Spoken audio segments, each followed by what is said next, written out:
vazokuruka mumwe mukunyombana kwachona mastatus social media masendiraini mandaswera ndasangana zvakare neimwe nyaya another story yandiroda ndimbokuudzai anditi ani muchiruzwa nyaya yemasofa masofa ayazomuka manje amasofa amuka ane power saka chiteerera tisati tataura nyaya yedu kana unga usati wasubscribe to this channel, please mzukuru, please subscribe to this channel.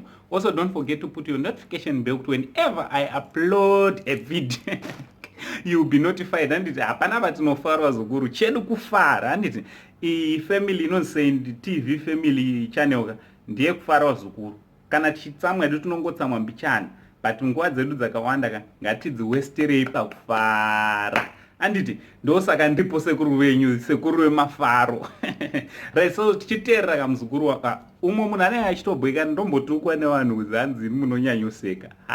Ndo zvandakazvarwa ndakaita vazukuru. Sorry for that, I cannot change for anything. Ndakazvarwa ndichifara. Anditi so thanks very much nekundigamuchira nekufara kwangu.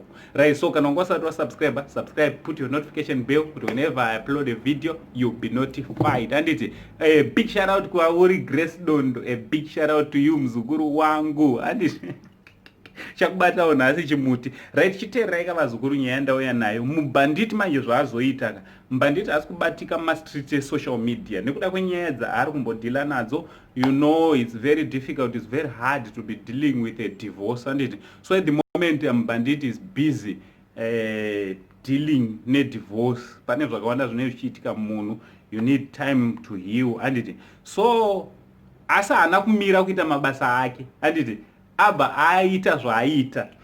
Remember kuti mubanditi pane sofa rimwe riya rakazobudiswa nemudzimai achitaura kuti zvoni sofa iri mubanditi ari kutadza kutenga rimwe sofa. But mastreet social media, a lot of people are saying no, it's also your responsibility as a wife kuona kuti mumba mune masofa akaita se, kuona kuti mubhedha makaita se.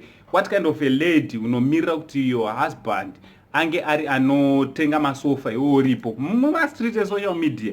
So chinenge chazomupandukira vanhu vari kuti aiwa iwe ndiwo uritori irresponsible, iwe unogarisa vanhu mumba makaita sei semukadzi.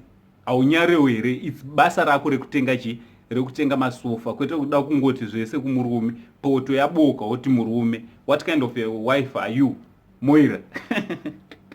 Anditi so nyaya dzinochiitika mumastreet esocial media. So mbanditi zvaazoita abva azoprova kuti aiwa inini ndanga singatadze kutengera mukadzi kana kuti tenga masofa mumba mangu, but sometimes maybe munhu wandairarama naye ndiye anga asina brain, maybe ndozvaprova because mbanditi azotengera tips mubanditi. Andi munomuziva tips mubanditi? Right, amutengera motikari yaamutengera. So chindoudza kuti price yemotikari yatengerwa tips neprice yekutenga masofa zvakamira sei. Imimi ndimunondiudza kuma comments. Let's communicate kuma comments uku muchindiudza zvamunofunga vazukuru. Ndocharangoti ndingouya nacho muzozvionera kuti mubanditi atengera tips masofa kuti motikari anditi iye achitadza kutenga masofa. So ndochandauya nacho vazukuru ndichiti kwamuri much love.